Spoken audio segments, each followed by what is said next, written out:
Arrange marriage वाली love story. 15 अक्टूबर की यह बात है। अक्षय और उसके माँ पापा के साथ पूनम को देखने आए थे।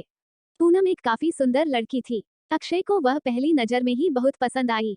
उसने पूनम को रिश्ते के लिए हाँ कहा और पूनम से भी पूछा तुम्हारा क्या निर्णय है, क्योंकि तुम्हारा निर्णय ज्यादा महत्वपूर्ण है। पूनम ने भी तुरंत हाँ कह दिया और बाद में दोनों की शादी की तारीख पक्की की गई। बहुत धूम धड़ाके के साथ दोनों की शादी कर दी गई। उनकी शादी अक्षय के घर पर हुई। अक्षय का घर शहर के एक BHK घरों जीत था। शादी की सारी विधि खत्म हुई। बाद में दोनों अपने रूम में फ्रेश होकर अपने कपड़े बदल कर आते हैं। दोनों की वह शादी की पहली रात थी। अक्षय धीरे से पूनम को आवाज देते हुए बोलता है, आज से हमारी नई जिंदगी की शुरुआत है। ऐसा बोलकर पूनम को गले लगाने की कोशिश करता है, पर पूनम उस पर चिल्लाती है और बोलती है तुम मुझे जरा भी पसंद नहीं हो और मैं तुमसे प्यार भी नहीं करती, इसलिए मेरी तरफ से तुम कोई भी उम्मीद मत करना। अक्षय उसकी बातें सुनकर हैरान हो गया, पर हिम्मत करके उसने पूनम को पूछा, पूनम अगर ऐसा ही था तो तुमने मुझसे शादी क्यों की? मैंने तुम्हारे साथ जबरदस्ती नहीं की थी, मैंने पूछा भी था तुम्हें, फिर तभी क्यों नहीं कहा मुझे? इस बात पर पूनम बोली, मुझे कुछ मत पूछो, 2-3 महीने एडजस्ट करो और उसके बाद हम डिवोर्स लेकर अलग हो जाएंगे। ये सुनकर अक्षय को धक्का लगा। उसने पूनम को समझाने की बहुत कोशिश की, पर उसने अक्षय की कोई भी बात नहीं सुनी और वो उसके निर्णय पर डटी रही। अक्षय उसे बोला, ठीक है, तुम्हें यही ठीक लगता है तो यही करेंगे, पर मेरी एक बात मानोगी क्या? पूनम बोलती है, क्या? अक्षय बोलता है कि एक छोटी सी मदद करोगी। जब तक माँ पापा यहाँ है तब तक तुम यहीं पर रहोगी। एक बार वह गांव चले गए तो फिर सब तुम्हारे मुताबिक होगा। वह भी तैयार हो गई इस बात पर और दोनों सो गए। हर रोज का दिखावा उनका चालू था। माँ पापा के सामने पति पत्नी की तरह रहना उनको समझ में नहीं आई, इसलिए उनके सामने नाटक करना। ऐसे करते करते दिन खत्म होने लगे। दोनों ही नौकरी करते थे, फिर रोज के टाइम टेबल के अनुसार अपना अपना काम खत्म करके काम पर जाना। अक्षय रोज पूनम से प्यार से बोलने का प्रयास करता था, पर पूनम अक्षय को अनदेखा करती थी, क्योंकि पूनम की एक ही इच्छा थी कि उसको जल्दी शादी नहीं करनी थी। घर के लोगों का मन उसे नहीं दुखाना था, इसलिए वो शादी करने के लिए तैयार हुई। पर शादी करने के बाद भी वो फिर से अकेली रहने का विचार करती थी, क्योंकि उसे खुद की लाइफ किसी के साथ शेयर नहीं करनी थी। जैसे तैसे उसके दिन धकेल रही थी। अक्षय मात्र उसे हमेशा अपनी पत्नी का दर्जा देने का प्रयास कर रहा था, पर पूनम कभी भी अक्षय को पति का दर्जा नहीं देती थी। एक दिन फर्श पर पानी गिरा हुआ था, तब पूनम का पैर उस पर अचानक से फिसला और उसका पैर फ्रैक्चर हो गया। अक्षय तुरंत उसे डॉक्टर के पास लेकर गया। उसका इलाज होता है। डॉक्टर कहता है पैर पर जरा सा भी जोर नहीं देना है, उसकी काफी देखभाल करने के लिए बोलते हैं। फिर क्या, अक्षय उसका बहुत ख्याल रखने लगा। हर रोज उसके पैर की मालिश करता था। उसका पैर फ्रैक्चर होने के कारण उसे ठीक से खड़ा भी नहीं हुआ जा रहा था।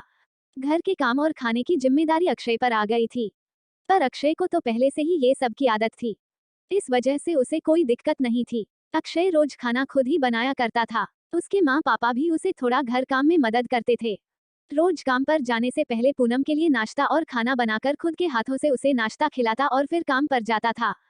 टाइम पर उसे फोन करके दवाई लेने के लिए याद दिलाता था। काम पर से आने के बाद सबसे पहले उसके पैरों की मालिश करता था। उसे थोड़ा चलने के लिए मदद करता था। कोई भी काम हो उसके लिए मन से करता था। फिर भी वह अक्षय को प्यार से नहीं बुलाती। उसका मन अक्षय को स्वीकारने के लिए तैयार ही नहीं था। एक दिन पूनम को देखने के लिए उसकी सहेली आए। उनकी बातचीत चालू थी, तब अक्षय दोनों के लिए नाश्ता बना कर लाया। फिर वो पूनम से बोला, मैं जरा मार्केट से हो आता हूँ, थोड़ा सामान लाना है, तुम दोनों को कुछ चाहिए तो बता दो। पूनम बोलती है, नहीं अभी कुछ नहीं चाहिए, तुम जाकर आओ। पूनम की सहेली को अक्षय को ऐसे नाश्ता लाते देखकर धक्का लगा। उसने पूनम को पूछा, पूनम घर के काम सब तुम्हारा पति ही करता है क्या? हाँ वही देखते हैं। मेरा पैर फ्रैक्चर होने के बाद से, पूनम की सहेली पूनम को बोलती है कि तुम बहुत खुशनसीब हो जो तुम्हें इतना प्यार करने वाला पति मिला। पूनम के चेहरे पर मात्र प्रश्न चिन्ह था। तभी पूनम बोली, इसमें इतना खुशनसीब होने जैसा क्या है? उसकी सहेली बोली, अरे मेरा पति मुझे पूछता तक नहीं है कि कैसी हो तुम, खाना खाया कि नहीं, और मेरे पति ने आज तक कभी मुझको चाय तक नहीं पिलाई।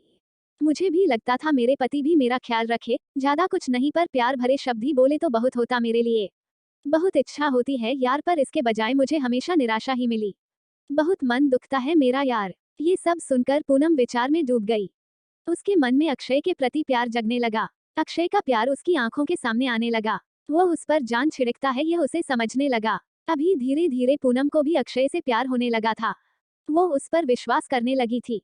अक्षय के मन पर मात्र एक ही डर था कि माँ बाप गांव गए तो हमारा डिवोर्स हो जाएगा, पूनम मुझे छोड़कर चली जाएगी और समाज में मेरी इज्जत कम हो जाएगी। तभी माँ पापा अक्षय को बोलते हैं कि अभी हमें गांव जाना चाहिए, थोड़े दिन रहकर खेती वगैरह करके आते हैं। अक्षय उनको जाने नहीं देना चाहता था और उनको डिवोर्स के बारे में भी बता नहीं सकता था। अक्षय सोच रहा होता है कि अभी पूनम को सब कैसे पूछे, कैसे बोलूं उसके साथ। ऐसे सोचते सोचते ही सो जाता है। सुबह उठता है तो देखता है कि पूनम बहुत जल्दबाजी में थी, वो जॉब पर जाने के लिए निकलती है। तब जाते जाते पूनम बोली कि अक्षय टिफिन बना कर रखा है, लेकर जाना, कपड़ों को इस्त्री करके रख दिया है और नाश्ता भी करके जाना, और हाँ आज घर पर जल्दी आना, ये बोलकर निकल गई। अक्षय मन में ही सोचने लगा कि जिसने आज तक एक गिलास पानी तक दिया नहीं, आज अचानक ऐसे उसने इतना सब कैसे किया। अक्षय का मन बहुत अशांत हुआ हो गया। वह भी सब काम करके ऑफिस के लिए निकल गया। उसके मन में बस इतना ही चालू था कि आज हमें डिवोर्स के बारे में बोलना है। शाम का वक्त होता है। पूनम के बताने के अनुसार अक्षय जल्दी घर आता है। पूनम ने खाना बनाकर सब काम निपटा कर रखे था। घर पर आते ही उसे चाय देती है। ये सब अक्षय के लिए नई बात थी।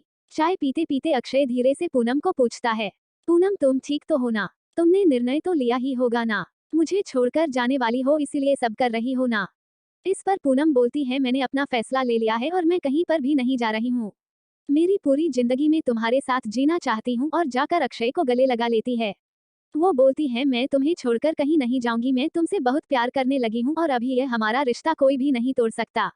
जिंदगी में बहुत बड़ी भूल हो गई होती मुझसे अगर मैं तुम्हें खो देती तो।